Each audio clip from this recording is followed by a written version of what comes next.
Welcome back. Well, if you're looking for something to spruce up your home inside, outside, and all year round, we've got you covered. The wonderful Allie Peach is here to help us get it together by showing us how to make magnolia wreaths. Look at this. Good morning, Allie. Good morning. Isn't that so beautiful? Cool. And Allie, you made this. I did. Yeah, I made that one. But that's the coolest thing about these is that literally anybody could make this. It doesn't take a whole lot of time. And look how gorgeous that is. Like on your front door in the fall. I think it integrates really well into like farmhouse decor too. So if you want to bring it inside after the season's over. Right. Yeah. So and you can decorate it however you want, I'm sure, for any holiday. Oh, totally. Put a little, you know, whatever you want in there. Little bits and bobs. Yeah, yeah, there you go. All right, so we are going to do this together, but you have a few main instructions, starting with using waterproof glue. We've got our glue guns here. Yes, so if you are going to be hanging this outside especially, you want to have a glue that can be weather resistant. Right. So I love Gorilla Glue, that's what these glue sticks are, and these are low temp glue guns. Right. So, but you can use high temp, that doesn't really matter, as long as the glue that you're using is like a really good, high quality, good strength glue. Right, okay. And then second is the wreath form. I always suggest using a straw wreath form.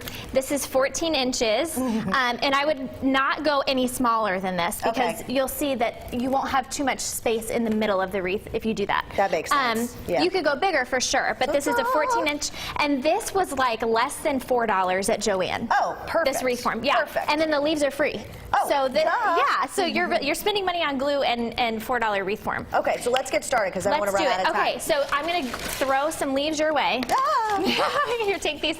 Okay, so here is what we're going to do. It's a big leaf. Grab some leaves off of a magnolia tree, your neighbor's magnolia tree. You don't even have to cut them off of the tree. You could just grab them off of the ground. Okay. And get a variety of colors. And all you're going to do is put a little glue at the bottom of the leaf. Okay. Yep, just like that, and stick it down. Yep, so the big leaves, and we're going to overlap the leaves around the circle. So the big leaves will be your base, and then you can fill in with smaller ones with like curled leaves. I love these little tiny brown ones to fill in the inside. So because probably right. Yeah, I'm messing you're this doing up. great. No, you're doing great. Yeah, there we go. Yep, you just layer them on just like that. Okay. And because the leaves curl up so much when they dry, you really want to make sure you get really them in there. Yeah. That one just popped up. And that's okay because you can go back in later and you can fill in any gaps that you have with the smaller leaves. Gotcha. So don't be afraid to use a variety of colors. You can flip the leaf upside down to get the brown in there instead. And then, you know, kind of alternate green and brown. Okay.